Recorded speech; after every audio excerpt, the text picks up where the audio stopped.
গোটা দেশ এখন কাঁটাতারের বেড়ায় আটকে আছে, বলছেন রিজভী। এদিকে নিষেধাজ্ঞায় তাদের অপকর্ম থামেনি, বলছেন ফখরুল। জানাবো মার্কিন নিষেধাজ্ঞা নিয়ে যা বললেন সাবেক সেনাপ্রধান আজিজ আহমেদ। জানিয়ে দেব ওবায়দুল কাদেরের হ্যাট্রিক। এবং সর্বশেষ জানাবো কেজরিওয়ালে উজ্জীবিত বিএনপি। দর্শক শুনছিলেন সংবাদ শিরোনাম, এখন বিস্তারিত। গোটা দেশ এখন কাঁটাতারের বেড়ায় আটকে আছে, বলছেন রিজভী। গোটা বাংলাদেশে এখন কাঁটাতারের বেড়ায় আটকে আছে বলে মন্তব্য করেছেন বিএনপি সিনিয়র যুগ্ম মহাসচিব রুহুল কবির রিজভী। তিনি বলেছেন, বাংলাদেশ এখনো উন্মুক্ত নয়, উন্মুক্ত কারাগারে পরিণত হয়েছে। যারা গণতন্ত্রের জন্য লড়াই করছে, দেশ গণতন্ত্র ফেরাতে চায়, বাক স্বাধীনতা ফেরাতে চায়, তাদের জায়গা হচ্ছে কারাগারে। রিজভীর দাবি করে বলেন, যারা ব্যাংক ডাকাতি করে, সন্ত্রাসী করে, সবাই সরকারের লোক। মন্ত্রী, এমপি বা দলের নেতাদের আত্মীয় স্বজন, দেশে সামাজিক অনাচার যারা করছে তারা ক্ষমতাসীন দলেরই লোক। বাংলাদেশ ব্যাংক থেকে যারা কোটি কোটি ডলার চুরি করছে তাদের পুলিশ ধরতে পারছে না। ব্যাংকের টাকা চুরি তদন্তের ঘটনা ৭৮ বার পিছিয়েছে। সাগররুনি হত্যার তদন্ত প্রতিবেদন ১০৯ বার পিছিয়েছে। অথচ ইশরাকের মতো তরুণ, যে বিদেশ থেকে লেখাপড়া করে তার বাবার মতো মানুষের সেবা করতে রাজনীতি করছে, তাকে বিনা অপরাধে গ্রেপ্তার করা হয়েছে। তিনি বলেন, আজকে সরকার ক্ষমতা হারানোর ভয়ে ভীত সন্ত্রস্ত। মিছিলের আওয়াজ শুনলে নেতাকর্মীদের গ্রেপ্তার করে ছোট ছোট বালুকণা নিয়ে যেমন মহাদেশ তৈরি হয়, তেমনি অচিরেই আমাদের আন্দোলন থেকে প্লাবন তৈরি হবে। এই সরকারকে বিদায় করে নেতাকর্মীদের মুক্ত করতে পারবো। নিষেধাজ্ঞায় তাদের অপকর্ম থামেনি, বলছেন ফখরুল।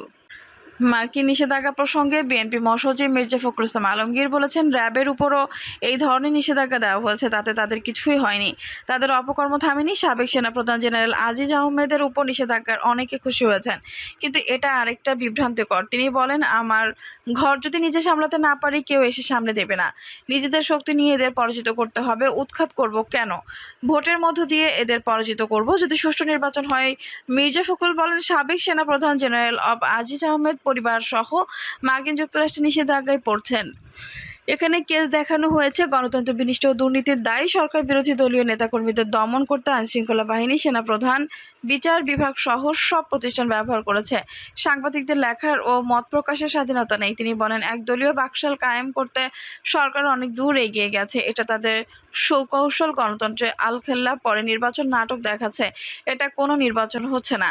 গত 15 বছরে যে অপকর্ম করেছে, সেই ভয়ে তারা সুষ্ঠু ভোট দিতে ভয় পায়। এখন যে উপজেলা নির্বাচন হচ্ছে, তাতে জনগণের সমর্থন নেই। প্রকৃত অর্থে এর মাধ্যমে কোনো জনগণের রায়ের প্রতিফলন হচ্ছে না। বিএনপির মহাসচিব বলেন, আমরা বারবার বলেছি ক্ষমতা যেতে চাই না, একটা সুষ্ঠু নির্বাচন চাই, ভোটের অধিকার চাই। এতে আওয়ামী লীগের এত ভয় কেন? কারণ তারা যে অপকর্ম করেছে, এগুলো তন্ন তন্ন করে খুঁজে বের হবে।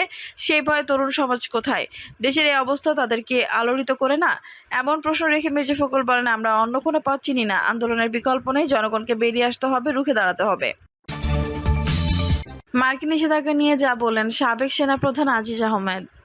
সেনাপ্রধান হিসেবে এবং বর্ডার গার্ড বাংলাদেশের বিজিবি মহাপরিচালক হিসেবে দায়িত্ব পালনকালে ভাই বা আত্মীয়দের কন্ট্রাক্ট দিয়েছেন। কেউ প্রমাণ করতে পারলে যে কোনো কনসিকুয়েন্স মেনে নিতে প্রস্তুত রয়েছেন না, জানিয়ে জেনারেল আজিজ আহমেদ বলেন, মার্কিন নিষেধাজ্ঞায় আমি অবাক হয়েছি। আল জাজিরার তৈরি ডকুমেন্টারি বানোয়াট দাবি করে সাবেক সেনাপ্রধান বলেন, 2021 সালের 1 ফেব্রুয়ারি Al Jazeera all the prime minister man নামক একটি নাটক মঞ্চস্থ হয়েছিল। তার সঙ্গে এই নিষেধাজ্ঞা সম্পৃক্ত ওতপ্রোতভাবে। All the prime ministers main অনুষ্ঠানে যে অভিযোগ দুটি আনা হয়েছিল, যদিও এখানে অত কিছু বিস্তারিত বলা হয়নি, কিন্তু একই জিনিস। আব্দুল আজিজ বলেন, প্রথম অভিযোগ হলো আমি আমার ভাইকে বাংলাদেশের প্রচলিত যে আইন আছে তার অপরাধ কর্মকাণ্ড থেকে সে যাতে এড়িয়ে চলতে পারে, সেজন্য আমি আমার পদ পদবি ব্যবহার করে তাকে সহযোগিতা করে দুর্নীতি করেছি। তার দ্বিতীয় হলো, আমি সেনাপ্রধান হিসেবে আমার ভাইকে সামরিক কন্ট্রাক্ট দিয়ে ঘুষ নিয়েছি। আমি আরেকটি দুর্নীতি করেছি। প্রথম অভিযোগের বিষয়ে বলবো, আমার সেই ভাই, যদিও এখানে নাম উল্লেখ করা হয়নি, আমি জেনারেল হওয়ার অনেক আগে থেকে বিদেশে একটি নিশ্চয়ই সে বৈধ পাসপোর্ট নিয়েই বিদেশে গিয়েছে। সেখানে দেশ থেকে চলে যাওয়ার বা দেশের প্রচলিত আইন ফাঁকি দেওয়ার ক্ষেত্রে আমি আমার পদ পদবি ব্যবহার করেছি। এই অভিযোগ আমি মেনে নিতে পারছি না। দ্বিতীয় অভিযোগের ক্ষেত্রে সাবেক প্রধান বলেন, আমি বিজেপি মহাপরিচালক এবং সেনা প্রধান থাকাকালীন আমার কোনো ভাই বা নিকটাত্মীয় এই দুইটি প্রতিষ্ঠানের কোথাও ঠিকাদার করেছে, তার তথ্য প্রমাণ দিতে পারলে আমি সব মেনে নিব। শুধু তাই নয়, এই প্রতিষ্ঠান দুটিতে তাদের কোনো লাইসেন্স ছিল না।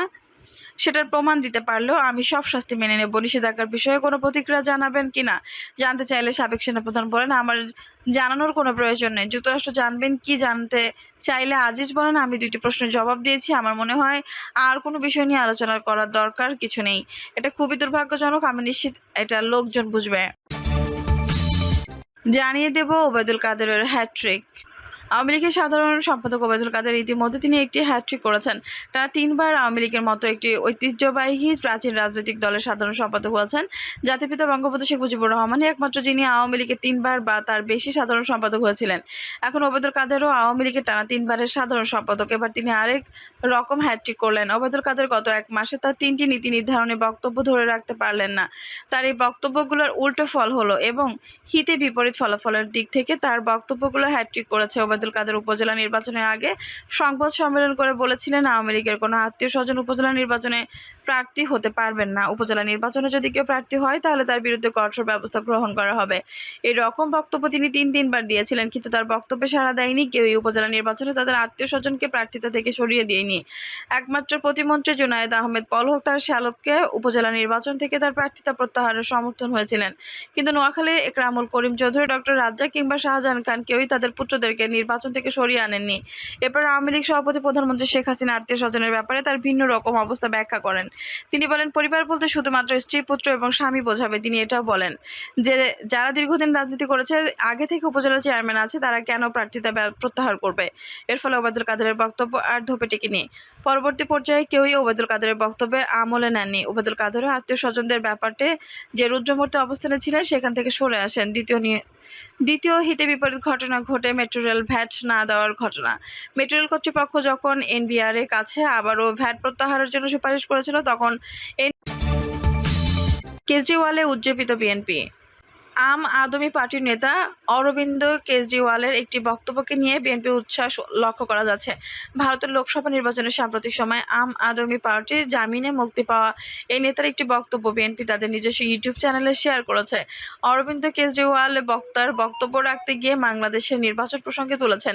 তিনি রাশিয়ার উদাহরণ দিয়েছেন। রাশিয়ার নির্বাচনে পুতিন একছত্রভাবে বিরোধী দল দমন করে বিজয়ী হয়েছেন। ফলে অরবিন্দ কেজরিওয়াল উল্লেখ করেছেন, বাংলাদেশের নির্বাচনে শেখ হাসিনা সকল বিরোধী দলের নেতাদেরকে গ্রেপ্তার করে নির্বাচনে জয়ী হয়েছেন বলেও অরবিন্দ কেজরিওয়াল দাবি করেছেন। তিনি পাকিস্তানের ইমরান খানকে গ্রেপ্তার করে তার দলের প্রতীক কেড়ে নিয়ে নির্বাচনে ক্ষমতাসীনরা বিজয়ী হয়েছেন বলে উল্লেখ করেছেন। অরবিন্দ কেজরিওয়াল আসলে সমালোচনার তীর ছুড়েছেন নরেন্দ্র মোদীর দিকে। পাকিস্তান এবং বাংলাদেশকে অনুসরণ করে নরেন্দ্র মোদী ক্ষমতা কুক্ষিগত করতে চান বলেও আম আদমি পার্টির এই নেতা তার বক্তব্যে উল্লেখ করেছেন। আর এই বক্তব্য নিয়ে বিএনপির মধ্যে উচ্ছ্বাস লক্ষ্য করা গেছে। বিএনপি নেতারা শুধু ইউটিউবেই এই রিপোর্ট করেননি, তারা তাদের সামাজিক যোগাযোগ মাধ্যম ফেসবুক